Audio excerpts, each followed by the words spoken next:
ओम गुरुर्ब्रह्मा गुरुर्विष्णु गुरुरेव महेश्वरा गुरुरेव परं ब्रह्म तस्मै श्री गुरवे नमः। अखंडमंडलाकारं व्याप्तं येन चराचरं तत्पदं दर्शितं येन तस्मै श्री गुरवे नमः।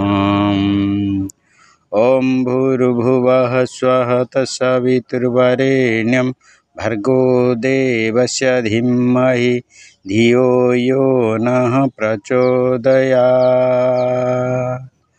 नवजुग निर्माणर वीडियो स्वागत शॉर्ट अध्याय आमे देखुथिले। एबे आमे कथावस्तु अध्यायर प्रथम सोपान रे पहुँची। सारा विश्वर आजिर समस्त समस्या होइथाउ ताहा व्यक्तिगत अथवा पारिवारिक सामाजिक राष्ट्रीय किंबा अंतरराष्ट्रीय परम पूज्य गुरुदेव से सबु समस्या एकमात्र कारण बताइछन्ति। ताहा हेउछि आजिकाली भौतिक संसाधन वाला बड़ लोक माने तो हाउजाउ होउछन्ति, किंतु उत्कृष्ट चिंतन उत्कृष्ट चरित्रधारी आदर्शवादी प्रामाणिक व्यवहार रे शालीनता प्रेम ममता करुणा उदारता सहयोग सहकारिता मनोभाव संपन्न जो माने ऊपर को उठाइबारे समय साधन प्रतिभा सहयोग करती सेमानंकर अकाल वियोग पड़ जाइछि। अतएव विश्वस्तरीय समस्या गुड़िकर समाधान निमंते महामानवर उत्पादन आजिर सर्वोपरि आवश्यकता, जहाकू जुगधर्म कहा जाए। यही जुगधर्म अभाव दृष्टि आज विभिन्न प्रकारर असामाजिक तत्व पहुँचुची, जहाँफल आज विश्व निम्नगामी होगाकू जाउछि। समस्त मध्य कुप्रवृत्ति कुभावना कुचिंतन तेणु आसंतु एथुरु आमे निवारण होबा पाई एथुरु मुक्ति पाइबा पाई सत्यजुगर आगमन पाई नवजुगर निर्माण पाई आमे आस गढ़िबा समस्ते मिसिकरी संस्कारवान पीढ़ी मातृगर्भरु हुई यही महामानव मानकर 80% उत्पादन संभव। यह केवल ऋषि माने नुहे आजिर वैज्ञानिक माने कहउछन्ति। जानन्तु आसंतु जानिबा एक ज्वलंत उदाहरण, जहाँकि प्रहलाद हिरण्यकश्यपु और कयाधु। प्रहलादंक पिता हिरण्यकश्यपु माता कयाधु। प्रहलादंकर पिता हिरण्यकश्यपु ब्रह्मांक द्वारा वरप्राप्त एक शक्तिशाली असुर थिले। तांको सान भाई हिरण्याक्ष मध्य असुर थिले ओ पृथ्वी को अथल महासागर गर्भरे लुचाई रखिथिले। सृष्टि पालन रे बाधा उपजिबारु प्रभु विष्णु बराह अवतार रे तांको बद्ध करी पृथ्वी को उद्धार कले। एथिरे हिरण्यकश्यपु बहुत शोक कला। विष्णुंकर नाम परम शत्रु हिसाब रे मानुथिला। देवतांक उपरे अकथनीय अत्याचार करि चलीथिला।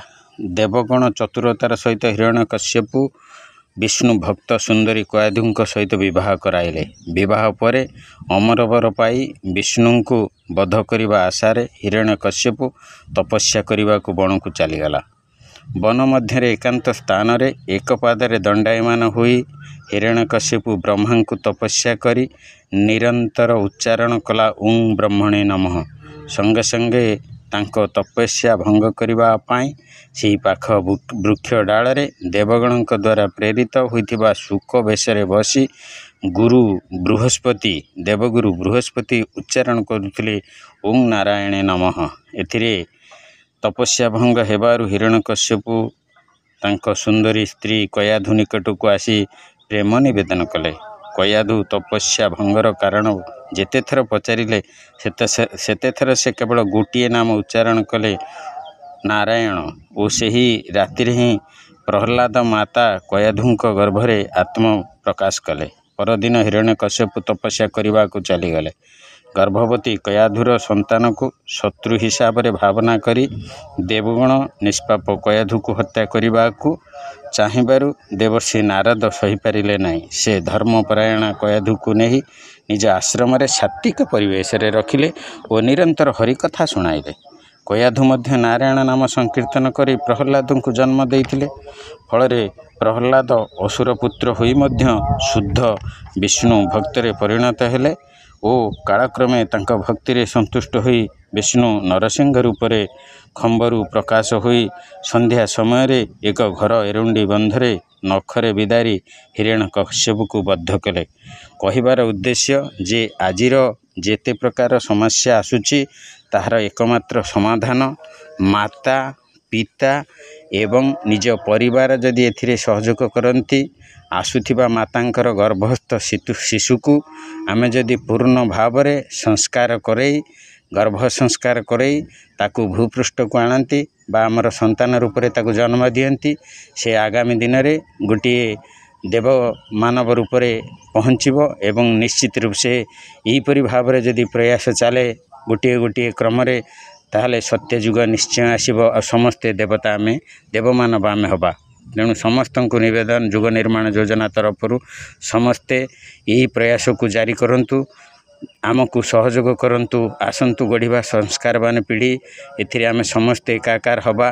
ସମସ୍ତ ମା'ମାନଙ୍କୁ ଆସୁଥିବା ଗର୍ଭବତୀ ମା'ମାନଙ୍କୁ ଆମେ ସମସ୍ତେ ପରସ୍ପର ସହଯୋଗ କରିବା, ବିଶେଷ କରି ନିଜର ସ୍ୱାମୀ ଏବଂ ପରିବାର ସହିତ ମା'ମାନଙ୍କର ଏଥିରେ ବିଶେଷ ଭୂମିକା ରହିବ, ଯେଉଁଥିରେ କି ତାଙ୍କ ଗର୍ଭରୁ ଆସୁଥିବା ସନ୍ତାନ ଆଗାମୀ ଦିନରେ ଦେବମାନବ ହେବେ। ଓମ୍ ଶାନ୍ତି ଶାନ୍ତି ଶାନ୍ତି ସର୍ବାରିଷ୍ଟ ସୁଶାନ୍ତିର୍ଭବତୁ।